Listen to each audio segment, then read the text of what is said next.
Hi. Now, 25 years ago, I left the Department of Defense. I had a career there and it ended. And I then set up a business, facilitating businesses for growth. And I thought I would do it from a purpose perspective. I would definitely focus on leadership, business processes, the cultural changes we want in business, how to empower people for execution, and then team interventions, team dynamics. And that's what I did. So it's now 25 years later, and I decided to write a book on that journey, the journey of business and facilitating business. The title Calm is just part of the whole philosophy that changed over years, and so the approach for us in business, and that is to create a sense of calmness in business. The opposite of that would be, maybe you want to call it noise, and that would then take away the creativity, the spontaneity, the genius, the innovation, the creativity, and many other things. And it was a whole journey of not only discovering what to do, but even more important was how to do it. And for that I capitalized, on my own experiences of so many years in the Department of Defense, and also my personal interest, I think, more, and that related to nature, to tracking as an art, the science of tracking, survival and the skills or the principles of survival. But the combination of that whole experience from nature, all linked up with the principles of what I would call an open system. And the relevance of that in relation to the book is that, business is complex. The world is complex. It's defined by complexity, but that's not the issue. I mean, we've got a brilliant example of a complex system, that of, let's call it creation, the ecosystem, that is actually perfect, and it's working. And it can look after itself, and everything serves a purpose. There's, for me, the discovery was, but what would be the principles behind that design? And what if that could be applied to business? And I soon discovered, it's not the complexity. We fight the wrong fight. It is us making business and society just too complicated. We just mess it up. And we mess it up as leaders and as managers. And regardless of all our training and all our education, we still struggle, isn't it? But anyway, the book is the story of many, many interventions. And some of the organizations, some of the bigger ones is, 36,000 people, and then 13,000, and then smaller. So there was this whole drive in how do you do this in a corporate environment, but it's big. And then also the small, medium-sized businesses.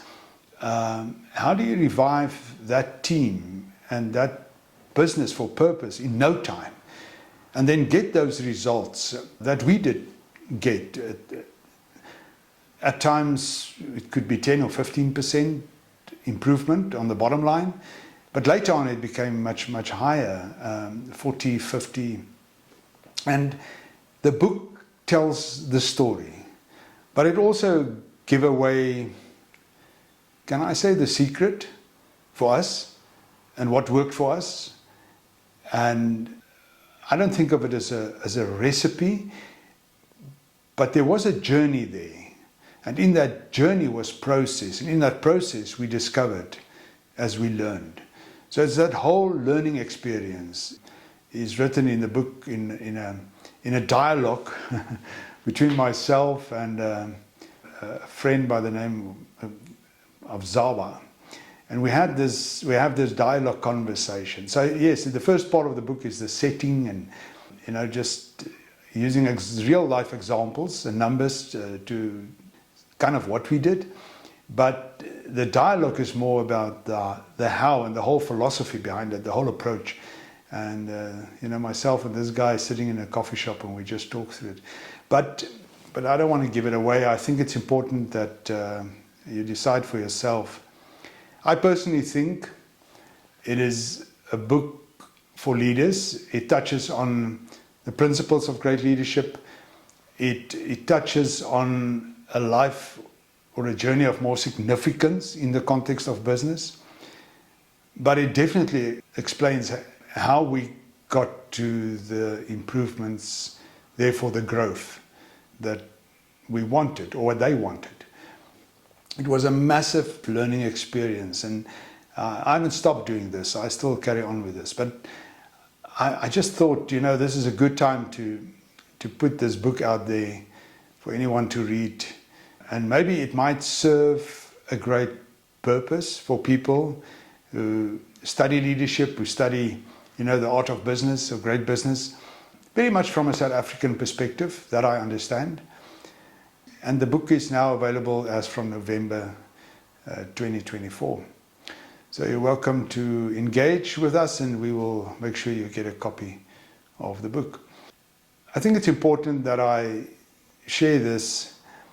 Somehow I also found my purpose in the work that I do. Or definitely that is true.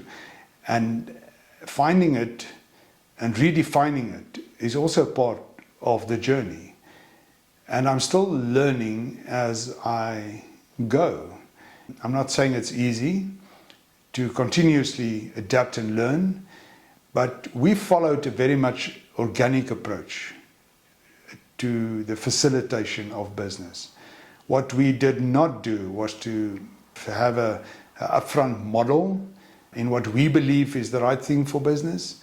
We don't have any respect for that. I think businesses are uniquely different, and you have to treat them as such. And therefore the relevance of the book is, but if you follow that approach and you want to be very much organic in it and allow for things to evolve, how would you do it?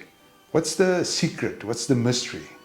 And now that's all in the book. So I trust the book will serve you well, and I trust the book will serve the South African business community also well.